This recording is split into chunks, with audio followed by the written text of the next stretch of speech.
Head. All right, so this is for the horse grooming supply people off of the thread that R&B made. I'm not the end-all of end-all. I'm not saying what I'm saying is 100% correct. I'm saying it just may work for some of you guys. This is Chica. She's very, very green. So whatever she does, I'm going to deal with as best as I can while I try and show you guys some.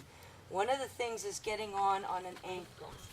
Whether you're injured or not, whether the horse walks or not, sometimes you just got to give it to them and work on yourself and move a block. I am in a field, so I have a salt block. I have to deal with it. A lot of times when people go for their stirrup, they do this with the toe. They start, see, I can't even do it because I'm so automatic. They look from the toe. They point and do the toe. That's so wrong. Lift the foot. Move the ankle. See how controlled that is? You end up controlling it, lift it, put it on.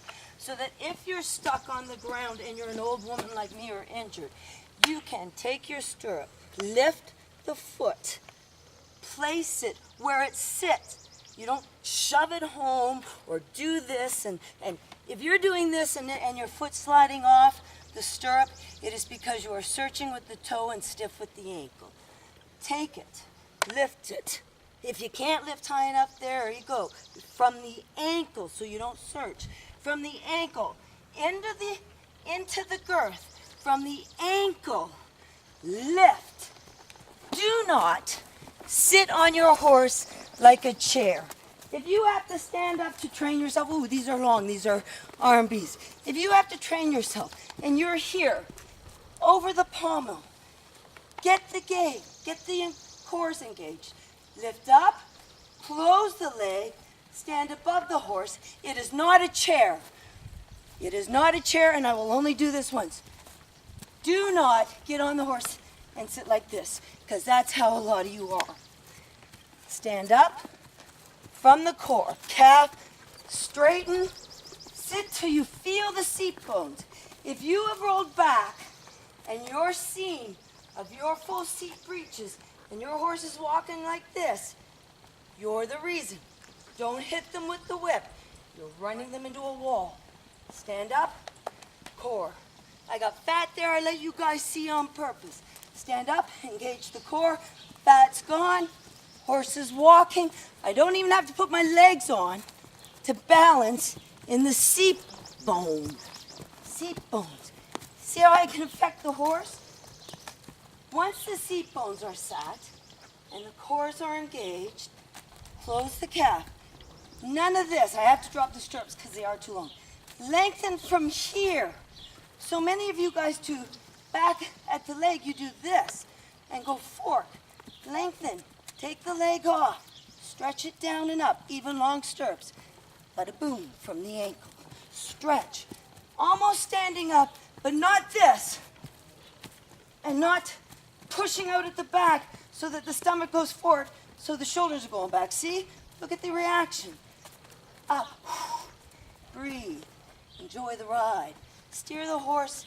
Even a green bean, you might have to pick them up. Steer the horse. The other thing I want to do is open rein and backward hand. This is an open rein.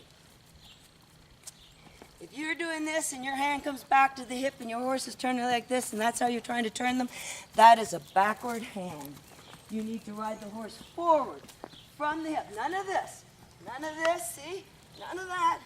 None of front. I can't do the shoulder. But some of you guys ride from the shoulder. You get so stiff, you're back and forth. Relax from the waist into the hip. Straighten the seat bones. Correct the alignment. Lower calf. Open the rein. There she goes. Lovely. No outside rein was truly needed because I'm balancing through the rein.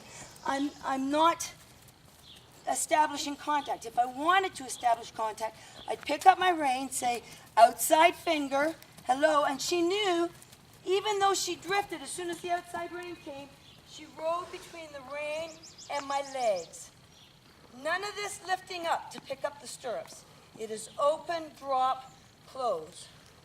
And even with too long, I went from my ankle and not my toe. I did close my thigh, so it shows you everybody does it. No backward hand, correct the hand. From the elbow, it's not from the armpit, from the elbow. I was doing it from the armpit. I didn't say I didn't make mistakes. I just said I could recognize them and correct them.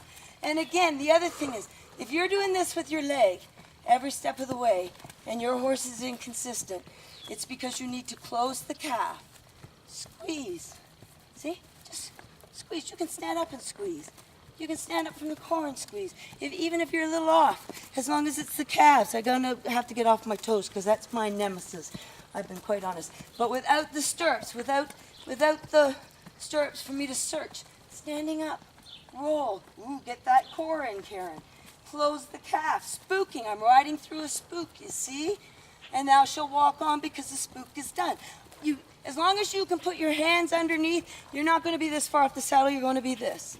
All right, we're going to stop now.